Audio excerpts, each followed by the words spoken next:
Владата ја именува Веселинка Лабровска за нова председателка на Советот за македонски јазик, откако универзитетската професорка Симона Груевска-Маџарска си даде неотповиклива оставка од позицијата, поради закани и забрани да говори на јавна расправа за националната стратегија за култура. Груевска-Маџарска преку социјалните мрежи ги образложи причините за нејзината оставка, тврдејќи дека решила да се произнесе за вистината, откако министерот Зоран Љутков изјави дека таа се повлекла од лични причини. Професорката упатува повеќе критики кон владата и кон министерството за институционална незаинтересираност за заштита на македонскиот јазик, административни пречки и доцнења за националната стратегија, а вели и дека за години и пол колку што била на функција воопшто немала средба со министерот, иако настојувала на тоа.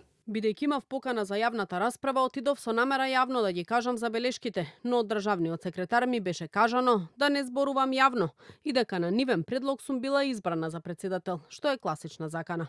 Јавната расправа ја напуштив истиот ден и ја напишав оставката со неличните причини и ја доставив до владата, до Министерството за култура и туризам и до Министерството за образование и наука. Мојот заклучок е дека никој не се грижи за македонскиот јазик, што се гледа и од тоа дека 3 години од донесувањето на законот не функционира инспекторатот. И Господ да ни е на помош. Стои во јавното обраќање. Универзитетската професорка наведува и дека државата не дала ни денар за 80 годишнината од кодификацијата на македонскиот стандарден јазик и сите учесници настапиле на добра волја. Љутков ги отфрли обвинувањата на Груевска-Маџарска за недоволна институционална поддршка, оценувајќи дека нејзините тврдења селективно ја представуваат реалноста.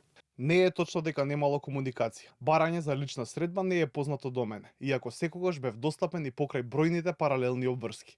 Господја Груевска, вашата оставка ја примивме со почит. Сепак објавувањето на вашето образложение на фактичкиот сензационален начин со селективно прикажување на фактите директно го подкопува угледот на Советот. Македонскиот јазик е далеку поважен од било која лична промоција и мора да остане над партиските и персоналните пресметки.